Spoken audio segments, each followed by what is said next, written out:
देखिए बात चल रही थी पीएनएस की। किसकी बात चल रही थी बताओ बच्चों?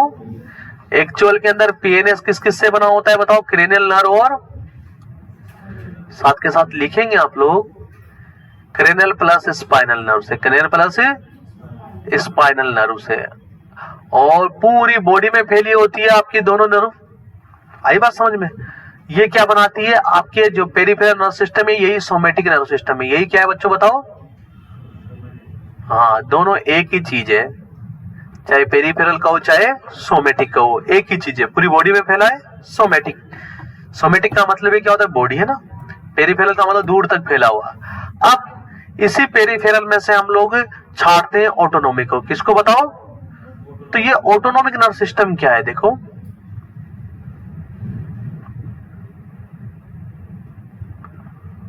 Autonomic nerve system, autonomic nerve system क्या है? This system formed by some कुछ क्रेनियल नर्व एंड कुछ spinal nerve. They are control, किसको कंट्रोल करती है बताओ? ये they are control automatic activity of body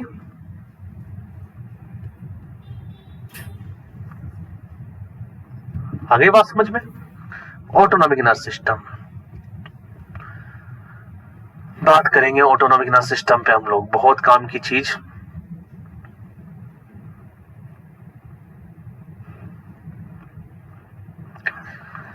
आप लोगों से पूछा जाए आपसे कि ऑटोनोमिक नर्व सिस्टम को कौन कंट्रोल करता है बताओ?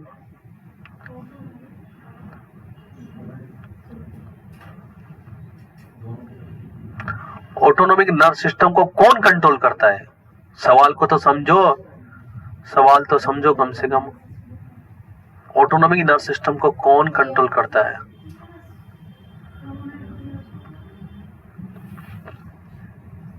ऑटोनोमिक नर्व सिस्टम को कौन कंट्रोल करता है बताओ? तो आपको पता है, देखो the autonomic nerve system, ANS लिख दूं, autonomic nerve system controlled by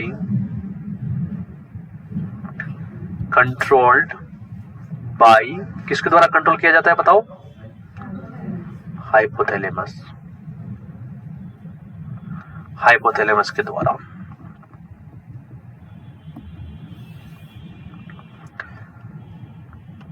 अब आप जब देखेंगे बच्चों, इधर देखिए, जो ऑटोनोमिक नर्व सिस्टम है ANS, ऑटोनोमिक नर्व सिस्टम दो प्रकार का होता है। कितने प्रकार का होता है बताओ? दो प्रकार का। बहुत काम की चीजें, बहुत ही इंपॉर्टेंट है बच्चों, बहुत ही ज्यादा इंपॉर्टेंट, बहुत ही ध्यान से पढ़ेंगे दिमाग लगा के। ऑटोनोमिक नर्व सिस्टम कितने प्रकार का होता है? दो प्रकार का। दो प्रकार का इसलिए कहा गया है, देखो इधर देखो, देखो ऑटोनोमिक नर्व सिस्टम है, किसको कंट्रोल करेगा? ऑटोमेटिक क्रियाओं को। तो एक तो आपकी ऑटोमेटिक क्रियाओं को बढ़ाने वाला, एक ऑटोमेटिक क्रियाओं को घटाने वाला। समझ गए? समझ गए ना? इसलिए दो भागों में डिवाइड किया गया है। दो प्रकार का। कौन कौन सा? सिंपैथेटिक, नाम तो सुना होगा आप लोगों ने, sympathetic and parasympathetic. Parasympathetic, sympathetic and parasympathetic. चलिए देखिए बच्चों, सिंपैथेटिक क्या है? देखो ये देखो, तुरंत रिएक्शन करने वाला नर्व सिस्टम है। तुरंत, तुरंत हमारी हार्ट बीट को बढ़ाने वाला, तुरंत हमारी सांसों को बढ़ाने वाला, इमीडिएटली वर्क करता है। कैसे करता है बताओ? इमीडिएटली। हाँ, ये इमीडिएटली वर्क करता है, मतलब इमरजेंसी में। किसमें बताओ? इमरजेंसी के अंदर। जबकि ये रेस्टिंग कंडीशन में वर्क करता है। कौन से में बताओ? जब हम सोए रहते हैं, रेस्टिंग कंडीशन में होते हैं, तब। आगे बात समझ में? समझे? इमीडिएटली कंडीशन मतलब फाइट एंड फ्लाइट मोड पे काम करता है ये। किस पे? फाइट एंड फ्लाइट, एकदम से लड़ो या भागो। आपने पहले भी सुन लिया है नाम, एड्रेनालिन। नाम सुना आपने एड्रेनालिन का? एड्रेनालिन, नोर एड्रेनालिन, ये दोनों क्या काम करते हैं बताओ? फाइट एंड फ्लाइट का। तो आपका जो सिंपैथेटिक नर्व सिस्टम, इधर सुनो, आपका जो सिंपैथेटिक नर्व सिस्टम है उसके लिए कौन सा, इधर सुनो, उसके लिए कौन सा न्यूरोट्रांसमीटर रेस्पॉन्सिबल है? नोर एड्रेनालिन। तभी तो ये फाइट एंड फ्लाइट रेस्पॉन्स दे रहा है। क्या दे रहा है बताओ? फाइट एंड फ्लाइट का मतलब क्या होता है कि जब भी आप इमरजेंसी में होते हो तो आपके अचानक से आपकी हार्ट बीट बढ़ जाना, अचानक से आपकी सांसें बढ़ जाना, आई बात, अचानक से आप में क्या आ जाना? एनर्जी आ जाना। क्या आ जाना? हाँ, तो ये देखो जो मेन न्यूरोट्रांसमीटर है, आपको पता है कि नर्व के अंदर जो इंपल्स जाती है उसके लिए न्यूरोट्रांसमीटर रेस्पॉन्सिबल है ना। बिना न्यूरोट्रांसमीटर के इंपल्स जा नहीं सकती, आ नहीं सकती, आपको पता है, क्योंकि पहले इलेक्ट्रिकल, फिर केमिकल, फिर इलेक्ट्रिकल, फिर केमिकल, इस फॉर्म में इंपल्स आगे बढ़ते हैं। तो जो मेन न्यूरोट्रांसमीटर है आपके सिंपैथेटिक नर्व सिस्टम का, द मेन, ये पूछा गया क्वेश्चन है, neuro transmitter of sympathetic nerve system is noradrenaline।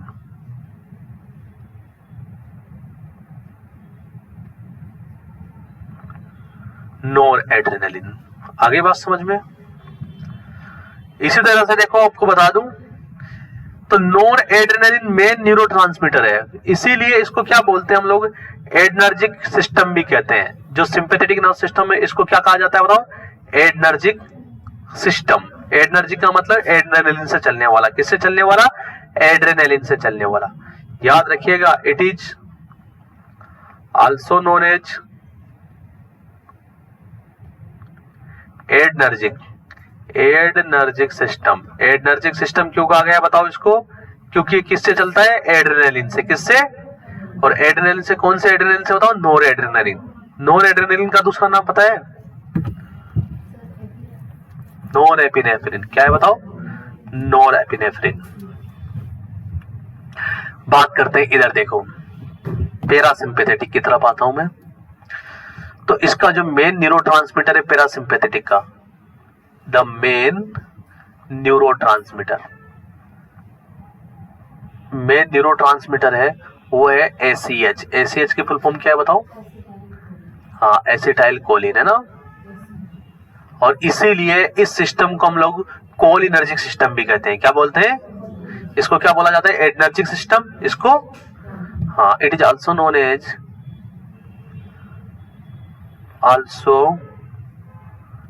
As, cholinergic system. इसको कोलिनर्जिक सिस्टम भी कहा जाता है। क्या कहा जाता है बताओ? Cholinergic system. ध्यान से समझिएगा बच्चों, very very important.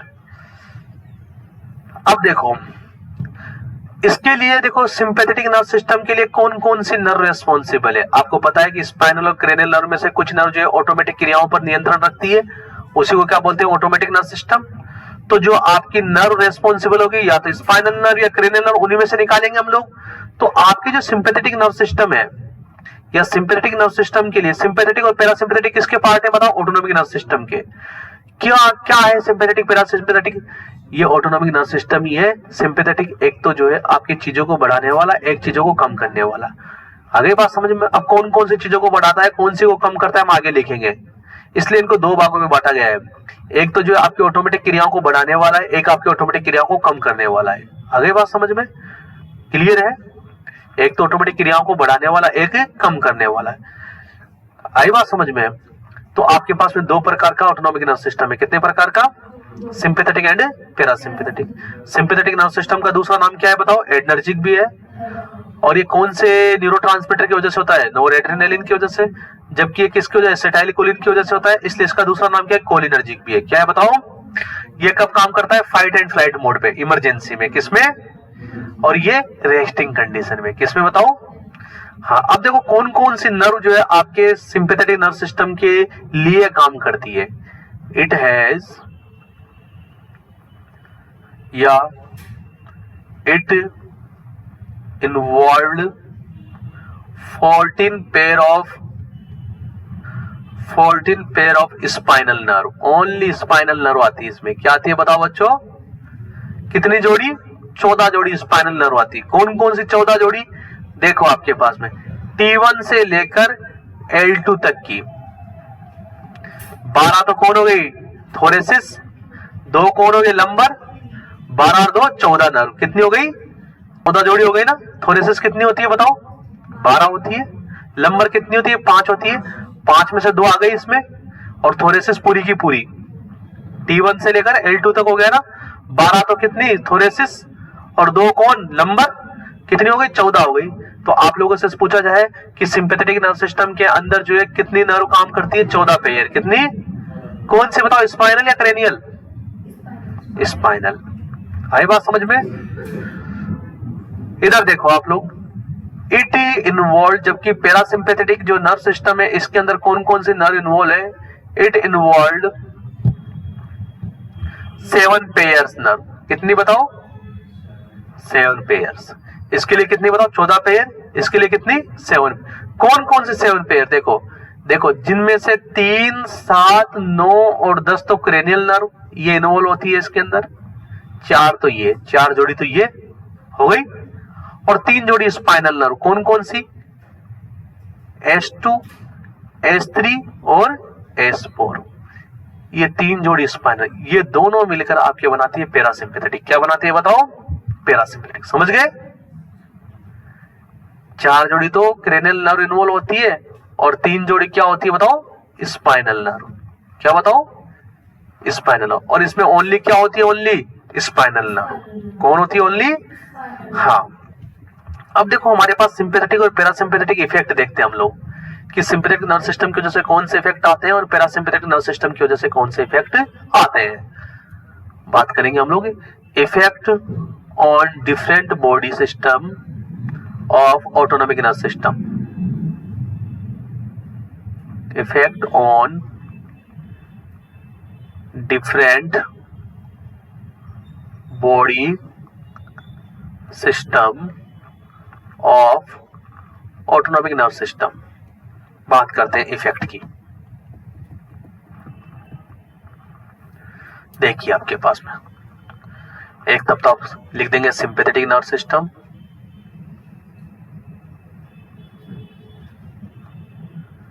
Nerve system, एक तरफ लिख देंगे आप पैरासिम्पैथेटिक।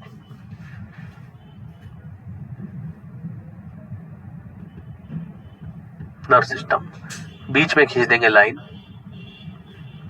आप अपनी लाइन खींच देंगे। चलिए देखो, सबसे पहले बात करते हैं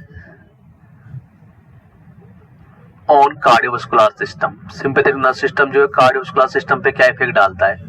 ऑन सीवीएस। सीवीएस का मतलब कार्डियोवास्कुलर सिस्टम। क्या करता है? देखो बच्चों, जब कभी भी सिंपैथेटिक नर्व सिस्टम एक्टिवेट होगा तो हार्ट रेट को बढ़ाएगा। क्या करेगा बताओ? आगे बात समझ में? आपकी जब कभी भी हार्ट रेट बढ़ जाती है तो इसका मतलब कौन सा नर्व सिस्टम एक्टिवेट हो गया? सिंपैथेटिक। कौन सा बताओ? जबकि parasympathetic nerve system heart rate को क्या करता है बताओ? कम करता है। आई बात समझ में? हार्ट रेट को कम करना। जब भी आपका पैरासिम्पैथेटिक नर्व सिस्टम एक्टिवेट होगा, कभी होता है? रेस्ट की कंडीशन में।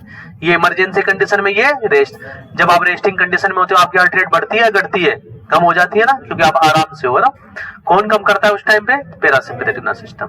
इसी तरह से देखो, आपके हार्ट का force of contraction, heart force of contraction, force of contraction का मतलब ये कितने फोर्स से आपका हार्ट जो है कॉन्ट्रैक्ट कर रहा है, जो है आपका कितने पावर से, कितना स्ट्रांगली आपका हार्ट जो है कॉन्ट्रैक्ट कर रहा है, इसको बोलते हैं हार्ट फोर्स ऑफ कॉन्ट्रैक्शन। तो जो आपका सिंपैथेटिक नर्व सिस्टम है इसको बढ़ा देता है, फोर्स ऑफ कॉन्ट्रैक्शन को क्या कर देता है बच्चों? बढ़ा देता है। जबकि ये जो है आपके फोर्स ऑफ कॉन्ट्रैक्शन को क्या करता है बताओ? कम। एफओसी का मतलब क्या है बताओ? समझते हो ना फोर्स ऑफ कॉन्ट्रैक्शन का, कि कितने दबाव से कितना बल लगाकर आपका हार्ट कॉन्ट्रैक्ट कर रहा है। एक तो ऐसे, इधर देखो, बताओ कब फोर्स ऑफ कॉन्ट्रैक्शन ज्यादा था? देखना, एक तो हार्ट ऐसे धड़क रहा है, एक हार्ट ऐसे धड़क रहा है, बताओ कब? फर्स्ट टाइम या सेकंड टाइम? सेकंड टाइम में फोर्स ऑफ कॉन्ट्रैक्शन क्या था, ज्यादा था ना, ये कम है और ये ज्यादा। एक तो हार्ट ऐसे धड़क रहा है, एक हार्ट ऊपर ऊपर धड़क रहा है, तो ये फोर्स ऑफ कॉन्ट्रैक्शन को बढ़ाता है, ये क्या करता है, कम करता है। चलिए, जब फोर्स ऑफ कॉन्ट्रैक्शन बढ़ेगा, इधर देखो, जब हार्ट अच्छे तरह से दबाव लेगा तो उससे ब्लड ज्यादा निकलेगा बाहर या कम निकलेगा, ज्यादा। और हार्ट से निकलने वाला ब्लड, 1 मिनट में हार्ट से निकलने वाले ब्लड को क्या बोलते हैं, कार्डियक आउटपुट। क्या बोलते हैं, पढ़ेंगे हम लोग। तो इसमें कार्डियक आउटपुट बढ़ जाता है। क्या बढ़ जाता है बच्चों, कार्डियक आउटपुट को लिख लेना अगर आपको लिखना ही है तो। 1 मिनट में हार्ट से निकलने वाला ब्लड, 1 मिनट में हार्ट से बाहर निकलने वाला ब्लड जो बॉडी को सप्लाई होता है, ये कार्डियक आउटपुट को कम कर देगा। ये लो साहब,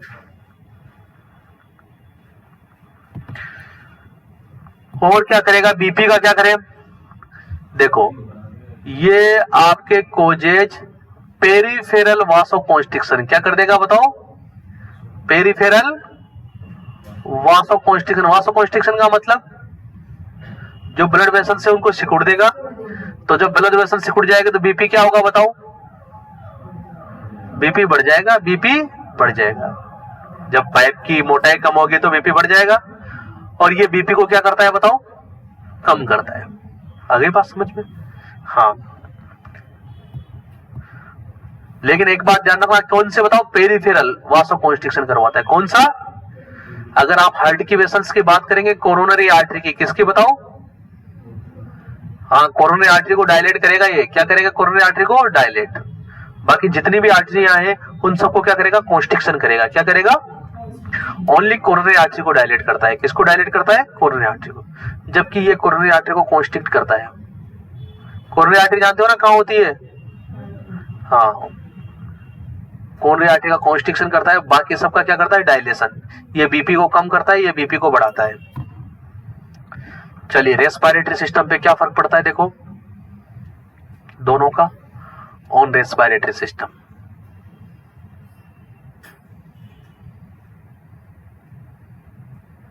बहुत काम की चीज है बच्चों, बहुत काम की चीज है।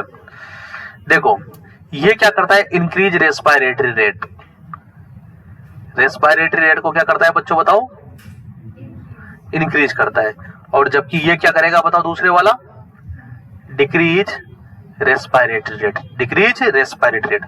ये ब्रोंकोडाइलेशन करता है। क्या करता है बताओ, ब्रोंकोडाइलेशन का मतलब समझ रहे हो ना, जो ब्रोंकस है उसको डायलेट कर देगा, ज्यादा से ज्यादा ऑक्सीजन अंदर जाएगी। अरे बात, ये ब्रोंकस जो है सांस नली को डायलेट कर देगा, ज्यादा से ज्यादा ऑक्सीजन अंदर जाएगी। जबकि ये क्या करेगा, ब्रोंकोकॉन्स्ट्रिक्शन, सांस नली को सिकुड़ देगा।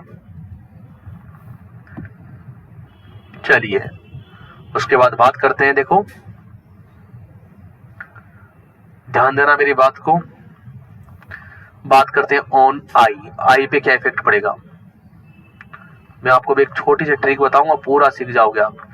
आंख पर क्या इफेक्ट डालेगा, देखो ये जो है पिपिल को डायलेट करेगा। पिपिल जानते हो ना बच्चों, पिपिल का डायलेशन करेगा। जबकि ये पिपिल का कॉन्स्ट्रिक्शन करेगा। क्या करेगा, पिपिल का, जानते हो ना पिपिल किसे कहते हैं, क्या होती है पिपिल बताओ। आंख के अंदर जो आपको, इधर देखो ये जो काला काला दिखाई दे रहा है, इसके अंदर एक आपको स्पेस दिखाई दे रहा है, सफेद सफेद सा ना, वो क्या है, पिपिल है ना।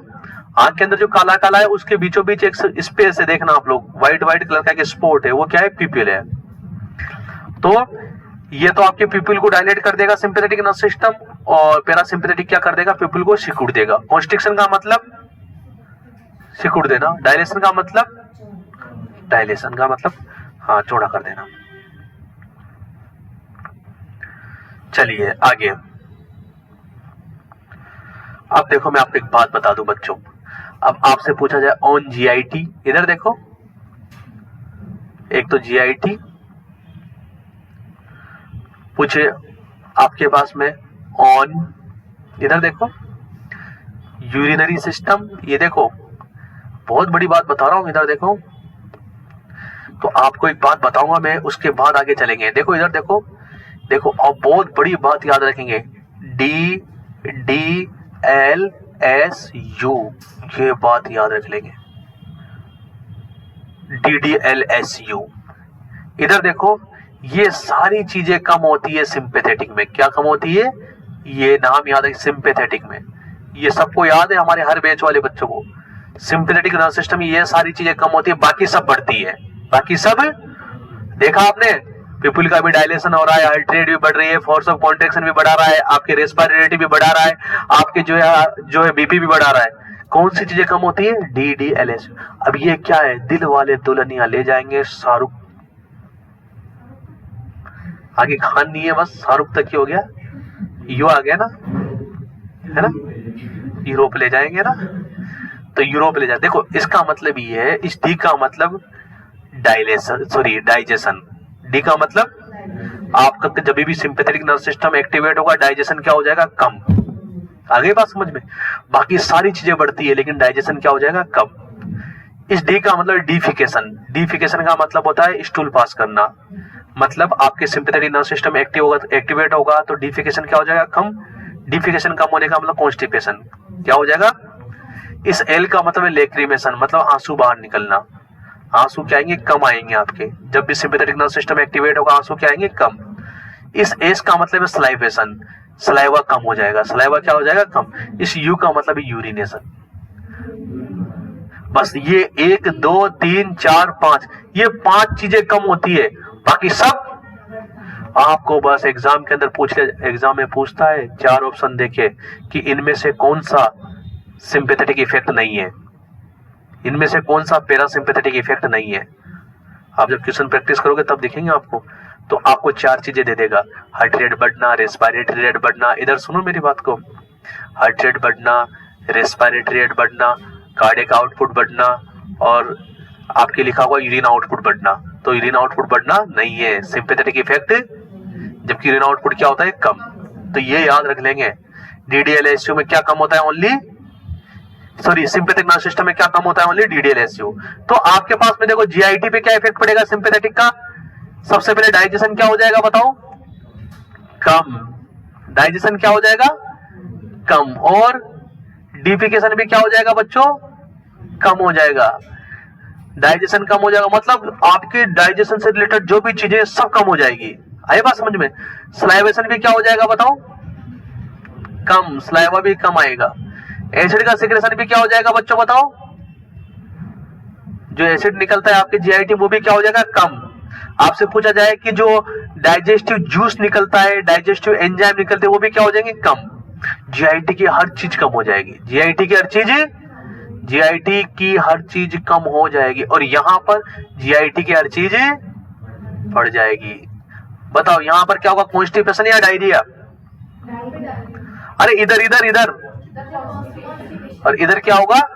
डायरिया। याद रखेंगे ना? याद रखिएगा आप लोग। यूरिन आउटपुट की बात करें तो यहाँ पर यूरिन आउटपुट क्या हो जाएगा बताओ? कम या ज्यादा? सिंपैथेटिक में कम। सब यूरिन आउटपुट क्या हो जाएगा? यहाँ पे कम हो जाएगा, यूरिन आउटपुट कम। और इधर यूरिन आउटपुट बताओ?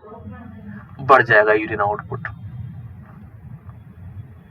ये अलग से लिख लेंगे आप एक जगह पे, है ना, इसको अलग जगह पे लिख लेंगे। एक तो तुम इसी में घुसा दो पैरासिम्पैथेटिक में, बहुत सारे लोगों में दिमाग भी नहीं है, मैंने देख लिया है। हाँ, इसको ऊपर लिख लेंगे आप कि DDLSU सिंपैथेटिक में क्या कम हो जाता है? DDLSU।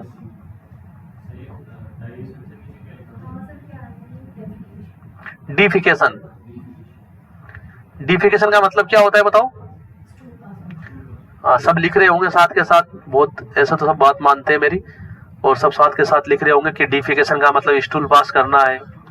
नहीं लिख रहे हो तो मत लिखो, बहुत दिन हो गया मैंने कहते हुए। ऐसा थोड़ी है कि पागलों की तरह एक ही बात बार बार कहता रहूंगा। हाँ चलिए, DDLSU याद रहेगा ना? याद रहेगा नहीं रहेगा?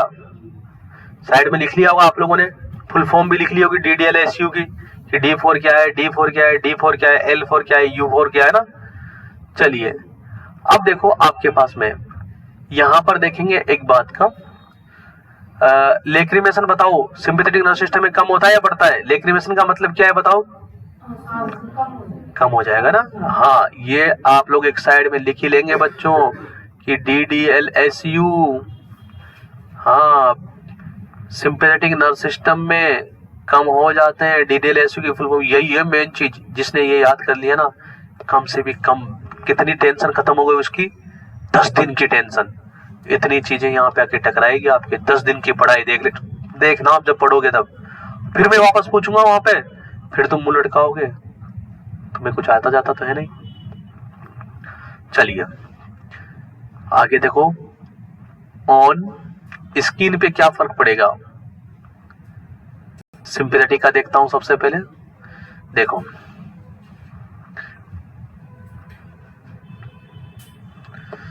ये क्या करेगी, देखो सिंपैथेटिक नर्व सिस्टम आपकी स्किन में एक इरेक्टर पिलाई मसल्स पाई जाती है, उसका कॉन्ट्रैक्शन कर देगी, जिसकी वजह से आपके जो है स्किन पे जो बाल है वो खड़े हो जाएंगे। देखा होगा आप लोगों ने, जब आप इमरजेंसी कंडीशन में होते हैं बाल खड़े हो जाते हैं ना। हाँ, तो इट जो सिंपैथेटिक नर्व सिस्टम ये कॉन्ट्रैक्शन कर देगा, इट कॉन्ट्रैक्ट कर देगा, कॉन्ट्रैक्शन कर देगा ऑफ इरेक्टर पिलाई मसल। जब इरेक्टर पिलाई मसल्स का कॉन्ट्रैक्शन हो जाएगा तो इसकी वजह से क्या होगा, ड्यू टू दिस, इसकी वजह से, आप लोग हिंदी में लिखे हुए मानता हूं, इसकी वजह से क्या हो जाएगा, आपके जो शरीर पे जो बाल है वो खड़े हो जाएंगे। एलिवेट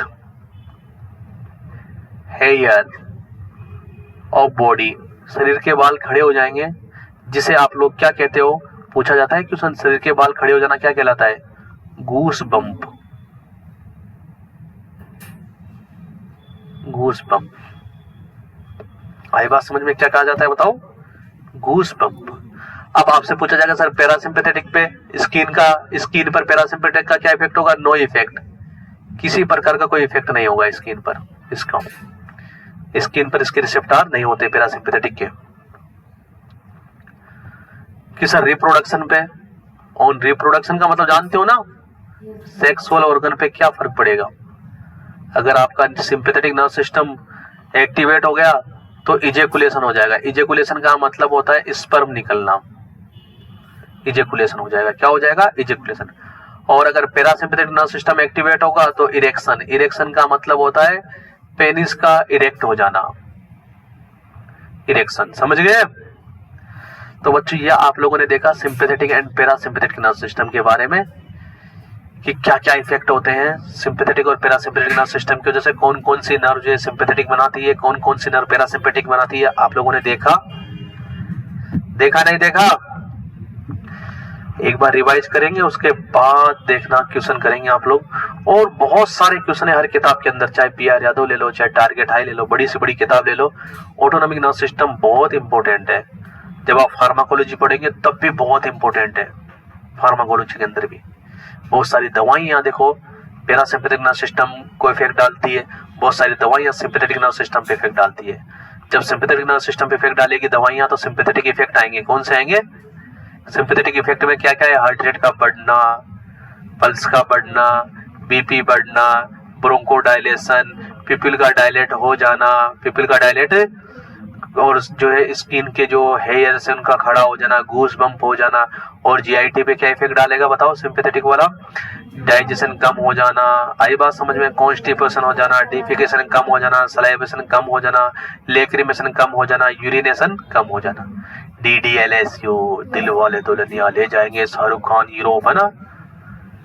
चलिए ये आपके पास में क्या हुआ बच्चों, ऑटोनॉमिक नर्व सिस्टम के बारे में बात करी हम लोगों